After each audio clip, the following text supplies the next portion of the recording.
If you are a mobile, cash-based healthcare practice owner, or in your brick and mortar business, you also offer at-home or at-office mobile services, then there is a very, very common mistake that most practices like that make when it comes to their Superbills.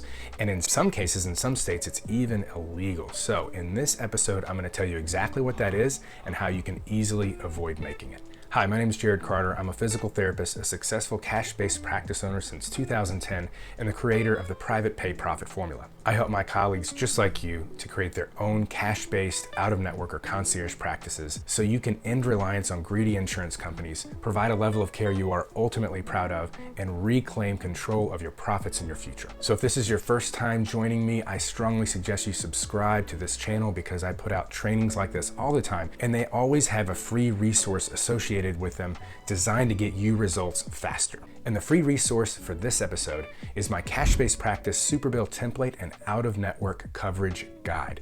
This thing tells you exactly what needs to be on your Superbills, gives you screenshots of everything so that you can help your patients to get maximum reimbursement for your services, which is not only going to help to get them to say yes in the beginning, but to continue to say yes to your services over time. And you can download that free resource at drjaredcarter.com/episode 45. Okay, let's dig in. So I've done a series of these trainings on Superbills and self-claims, and a very common theme throughout, you'll hear me in everyone, is this concept that best practices, and in many cases legal practices, for providing Superbills means always functioning from one single fee schedule. That what you charge on a per CPT code basis doesn't change from one patient or one type of service or one location of service to another. It's always the same. So in the case like a practice like mine, I'm a physical therapy practice that has an in-clinic services, and we also offer mobile services. If you look at our Superbills, the amount that we charge for a manual therapy code or any of the different procedure codes is exactly the same for our in-clinic Superbill patients and their Superbills and our mobile patients. However, we obviously charge a lot more to go to someone's home or office, right? We charge over $100 more for those hour-long sessions. So the way that you can operate from a single fee schedule, offer both types of services and not charge different amounts on a procedure code basis is essentially that the CPT codes for an hour in the clinic are going to add up to the same as an hour for your mobile patients. But the difference, what you charge extra for your mobile patients, you're going to add in as a line item surcharge of some sort. It can be a convenience fee, a travel fee, you can name it whatever you want. But that's really, really key and really the only way to operate from a single fee schedule while charging vastly different amounts for that same amount of time, or more specifically the same CPT codes that you're going to use in and out of the clinic. Now, some of you who are already offering mobile services and in-clinic services, and so far you've been, let's say just for numbers sake, you charge $250 for a mobile visit, hour-long visit, but for an hour in the clinic you charge $150, and your Superbills have been different on a per CPT code basis. They add up, all four of those CPT codes add up to $250 for your mobile clients, but only $150 for your in-clinic clients. And again, this is a very common mistake, don't freak out.